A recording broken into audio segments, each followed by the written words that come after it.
한국중학교 2학년 학생 여러분 안녕하세요. 여러분과 함께 1년 동안 과학 수업을 하게 될 교사 김예린입니다. 3월에 얼굴을 보면서 인사했으면 참 좋았을 텐데 아쉽게도 계약이 연기되다 못해 이제는 온라인 계약이 확실시되었네요. 본격적으로 4월 16일부터 시행되는 온라인 수업에 대해서 안내해드리고자 합니다. 이 안내 영상을 보시고 일주일 정도 남은 온라인 수업을 차분히 준비하는 15분이 되시길 바랍니다. 아마 지금 여러분은 온라인 계약을 하게 된다면 수업 진행은 어떠한 방식으로 될 것이며 출석은 잘 이루어질 수 있을지에 대해서 궁금해하실 거예요. 차례대로 이걸 알려드린 다음에 수업을 들으면서 주의하셔야 될 사항들을 마지막으로 강조해드리도록 하겠습니다. 우선 수업 진행 방식입니다. 4월 6일부터 8일까지 이학습터를 통한 온라인 수업이 시범 운영 중에 있었죠?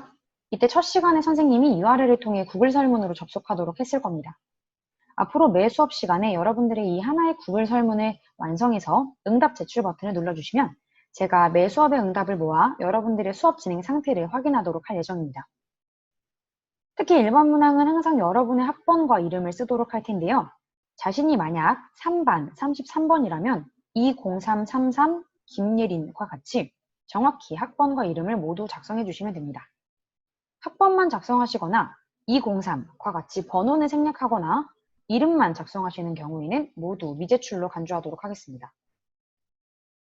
시범 운영 기간 중 구글 설문지를 클릭해 보셨다면 이번 문항에 선생님의 개인 유튜브 채널에 올려져 있는 영상이 링크되어 있는 걸 확인할 수 있었을 거예요.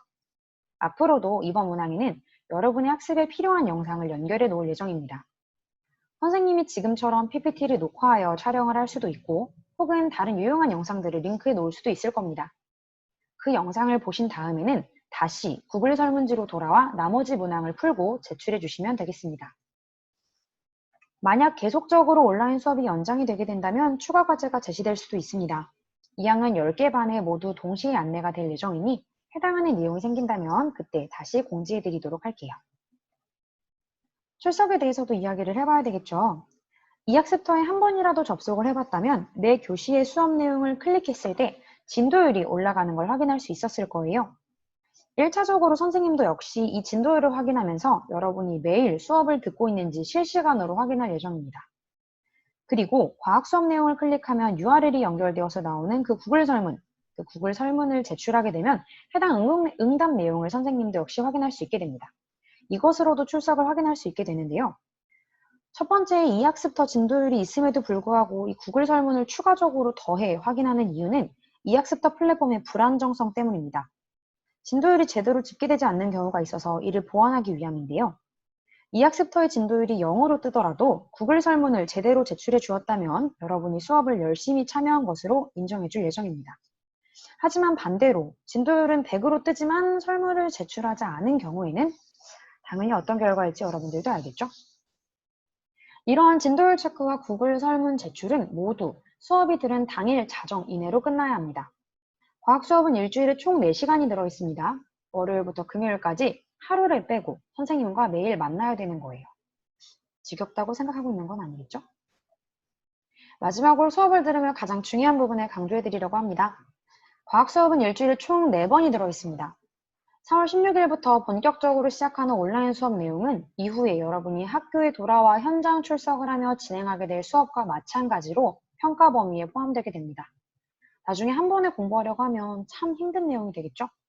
매일매일 수업 시간에 맞추어 잘 접속해 주시기 바랍니다. 여러분의 학급 시간표를 따라 접속하면 됩니다. 또 여러분의 이런 진도율과 구글 설문 제출 내용은 실제 출석에 중요하게 작용하게 됩니다. 만약 제대로 제출을 하지 않게 되면 결석 처리가 됩니다. 따라서 수업 시간 중에 완성하여 제출할 수 있을 정도로만 만들어 드릴 테니까 꼭 그날 바로바로 제출해 주시길 바랍니다. 여러분이 공부한 내용을 복습하는 것도 되게 중요하겠죠?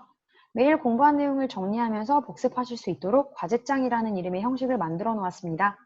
이 형식은 학교 홈페이지에 탑재되어 있으니 인쇄를 하셔도 좋고 이 형식을 본따 노트나 다른 종이에 정리를 하셔도 괜찮습니다.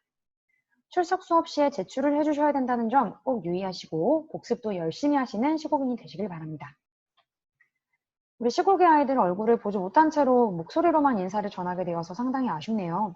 하지만 그럼에도 불구하고 우리는 수업을 이어나가게 될 테니까요. 4월 16일부터 이렇게라도 꾸준히 인사할 수 있기를 바랍니다. 그때까지 건강 꼭 잘 챙기고 공부하는 습관 천천히 들여놓으시길 바래요. 4월 16일부터는 이거보단 조금 천천히 녹음해 줄게요. 그럼 16일에 봐요. 안녕.